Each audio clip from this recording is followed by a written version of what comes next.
ഈശോ മിശിഹായ്ക്കും സ്തുതിയായിരിക്കട്ടെ. ഹെബ്രായർ 10:9. അവിടുത്തെ ഹിതം നിറവേറ്റുവാൻ ഞാൻ വന്നിരിക്കുന്നു. ആ ഹിതമനുസരിച്ച് യേശുക്രിസ്തുവിന്റെ ശരീരം എന്നേക്കുമായി ഒരിക്കൽ സമർപ്പിക്കപ്പെട്ടത് വഴി നാം വിശുദ്ധീകരിക്കപ്പെട്ടിരിക്കുന്നു. നമുക്ക് കരുണയ്ക്ക് വേണ്ടി പ്രാർത്ഥിക്കാം.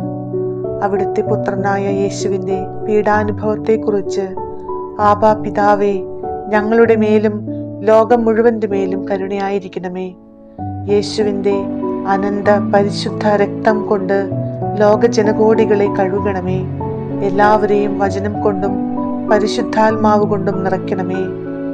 അവരെ ദൈവമക്കളും യേശുവിന്റെ പ്രേക്ഷിതരുമാക്കണമേ. അതുവഴി ദൈവം നമുക്ക് ആത്മീയ അന്ധത മാറ്റി തരികയാണ്. നമുക്ക് വേണ്ടി മാത്രം പ്രാർത്ഥിച്ചാൽ പോരാ, വേണ്ടപ്പെട്ടവർക്കും നാടിനും വേണ്ടി മാത്രം പ്രാർത്ഥിച്ചാൽ പോരാ, ലോകം മുഴുവനും വേണ്ടി പ്രാർത്ഥിക്കണം. ഏറ്റവും വലുത് എല്ലാ മനുഷ്യരും ദൈവത്തെ അറിയുക, ദൈവത്തിന്റെ അനന്ത സ്നേഹം അറിയുക.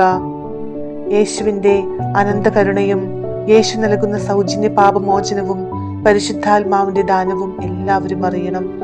അതിനുവേണ്ടി പ്രത്യേകമായി നമുക്ക് ഓർക്കുമ്പോഴൊക്കെ പ്രാർത്ഥിക്കാം. എല്ലാവരെയും പരിശുദ്ധാത്മാവിനാൽ നിറയ്ക്കണമേ. അങ്ങയുടെ വിശുദ്ധ രക്തത്താൽ കഴുകണമേ. ദൈവമക്കളാക്കി മാറ്റണമേ. ആമേൻ. യേശുവേ നന്ദി. ഹല്ലേലൂയ.